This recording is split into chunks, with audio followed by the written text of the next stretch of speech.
Ayan, for this vlog, ikutin muna natin sandali itong ating greenhouse bago ko pumasok. Ayan, naglalakihan na yung iba sa aming mga rooted bougainvillea kasi ay hindi nga season ngayon, madalas umulan, hindi namumulaklak, so hindi namin malaman kung anong variety. Yung iba po kasi tinatanim ay walang ID. Kapag maramihan ng tanim, hindi na nalalagyan ng ID. Ayan, ito po mga hanging bougainvillea natin ay 300 lang po ang isa. Pwede po natin tong ipa-bash ship via Victory Liner Drop and Go. Ayan, ito sunset orange. May mga buds na.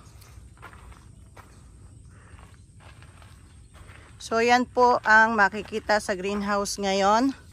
Ay, ang ganda, SSB. May isang bulaklak. Grafted po siya.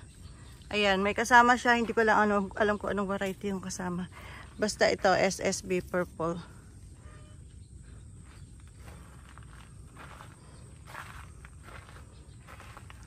Ayan. Ay, meron palang nagpapapicture nung ano.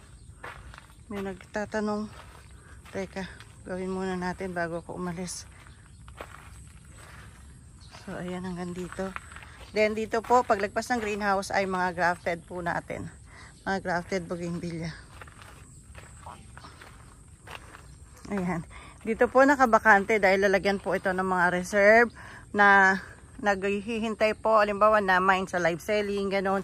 Katulad po ngayon nagpaplano po kami, nag-aayos kami ng pang live selling. Bukas makalawa po magla-live selling kami sa ating Facebook page na Royal Garden of Bougainvillea. Kung interesado po kayo sa mga ganitong small size rooted bougainvillea, pang 150 pesos po ang isa. Minsan po meron kami mga variety na pang 100 pesos lang ang isa.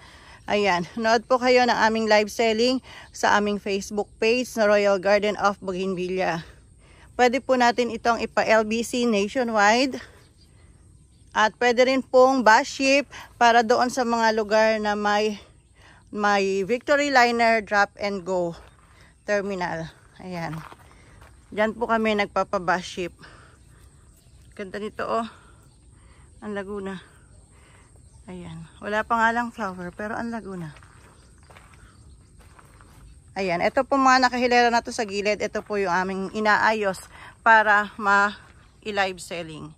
Ito ang ganda rin nito ay Golden Summer Purple. Ang dami na niyang bulaklak. Tapos variegated dahon niya. Ayan. Pinupuno po namin to ng nakahang. Sayang po kasi space. Ang mahal magpagawa ng greenhouse. Ito po ang laki-laki ng greenhouse. Pag hindi puno, sayang. So ito po hanging pink sayap. Malago na rin po pero wala pang flower. Then hanging golden peach. Wala pa rin pong flower. Ayan. Marami tayong malago na dito na nakahang pero wala pang flower. Ayan pa. Wait pa natin mag-flower. Pagdating ng season po ito, basta pagtungtong ng October, nag-i-start na po silang mag-flower. Basta po lumipas yung panahon o yung mga araw na laging umuulan. Tapos ilang araw na puro sikat ng araw, ganun. Ayan, mag-i-start na silang mag-flower nun. Ay, ang ganda nito. Ano ba ID nito? Hanging. Tingnan natin kung may ID. Sandstone white. Ang ganda. Hanging sandstone white. Ang ganda ba na ng sandstone white? Parang gusto kong isama sa pang-graph. Kasi pag nag-graph ako, minsan yung mga big bracts na gano'n, pinagsasama-sama ko. Iba-ibang kulay ng big bracts. Pag namulaklak po siya, maganda kasi malayo pa kitang-kita muna kasi malalaki yung flower niya. Kaya lang po, madalang siyang mamulaklak. Hindi katulad ng mga small bracts na all season. Ay parang hindi siya nawawala ng bulaklak kahit na nag-uulan. Pero yung big bracts po, pag talagang summer lang, tsaka siya namumulaklak. Madalang siya mamulaklak pag nag-uulan. Yung mga small bracts po, kahit nag-uulan, diretso lang. Di lang ganun kalagaw, pero diretso lang sila sa pamamulaklak. Ayan. Yung mga nakahang natin, paglakad natin dito sa loob ng greenhouse, ayan. Sumasabit sa noon natin yung mga nakahang na may bulaklak. Ayan, ang gaganda. Ano ba tong variety? Parang Magic Love. Ganda.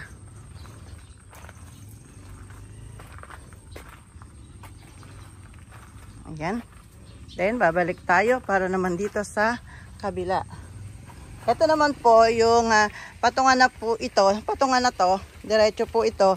Ito naman po ay mga naka-reserve. Kaya po ito may net na kasi baka madukot o mabawasan kapag may bumibili, may nagwo-walk-in. Ayan, madukot ng ating taga-benta. Hindi niya maalala na reserve na pala to. So, lahat po ito ay mga naka-reserve na, naka-pending po, naghihintay po na ipa-ship nung po may mga may-ari. Kasi po, mga suki naman namin, kaya hinahayaan ko. Pero pag 2 weeks na po dito at hindi pa po pinapa-ship, ayan. Yun na po yung time na ina-out ko na.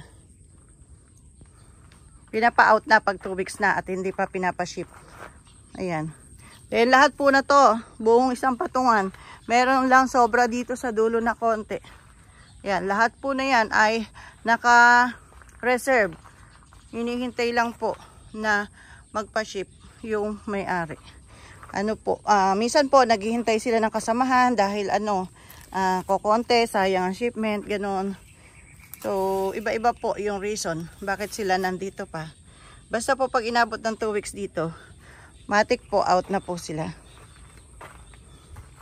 Yan, ang haba din po, ang dami rin po nila.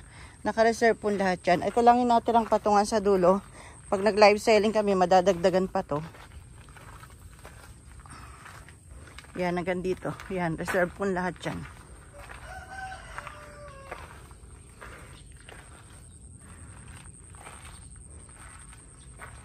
Ayan. Ganda nun, ano. Yan, pinapa-LBC po namin yan. Or pwede rin po, bash ship. Kaya lang po lumalago ng ganyan, dumadami bulaklak kasi nga po medyo nagtatagal dito sa greenhouse. Ayan, bukod po dito sa mga rooted bougainvillea na to, syempre meron din po tayong mga grafted bougainvillea. Dito naman po tayo sa kabila, sa labas ng greenhouse. Ayan yung ating mga grafted bougainvillea. Na pwede rin po yan sa bash ship. Sabi po sa bus hanggang 50 kilograms daw po ay kaya nilang tanggapin. Pero hindi ko naman po nire-recommend yung 50 kilograms. Mga ganito lang po, karaniwan size ng pinapa-bash ship namin. Mga ano lang, medium size lang po. Mahirap po kasi pag masyadong malaki baka masira. So sa medium size lang po tayo. So ito po yung ating mga grafted bougainvillea ngayon. Hinebe prune na. Para pag nag-flower po sila or naka-ready na sa pag-flower. Ayan po yung iba, may mga bulaklak na. Kung natatandaan nyo, the last na video natin to ay wala pang flower. Ngayon po, yung iba nagsisimula na. Yung iba naman may flower na. Ayan. Yung iba po kasi na heavy prune. So, nag-i-start pa lang po mag-usbong ulit. Magpanibagong sprout. Tulad niyan, ayan. Yan, heavy prune. Pero okay lang, ayan na, oh, may bago ng usbong. Yan, may bago ng usbong. Ayan po, ang dami ng flower niya, no? Na tanglong purple. Ang dami ng flower. May kasama siyang tanglong red sa taas. And then dito sa ibaba, tanglong white. Variegated tanglong white, variegated tanglong red, tsaka variegated tanglong violet yan. Puro masisipag pong mag-flower. Yan. Doon sa gawi doon, may blueberry eyes, may flower na rin, tsaka SSB purple.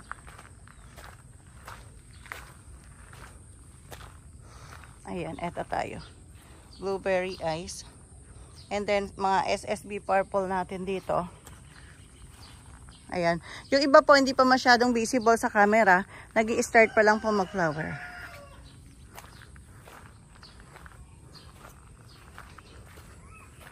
So that's all for today's vlog po, na bago ako pumasok sa school ay naiikot ko po kayo sa garden.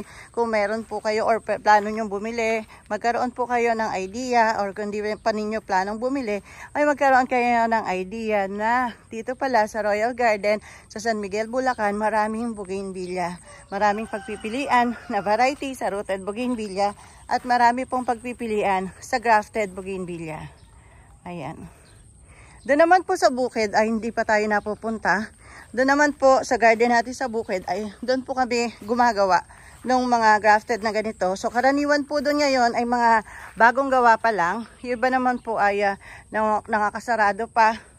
So wala pa tayong makikitang maganda at ready to sell. Lahat po ng ready to sell pinapasok na namin dito sa bakuran para dito na lang po, isang punta na lang, dito na lang po iikot. Ayan. Ay, hiningal na ako. Ayan. Thank you. Thanks for watching.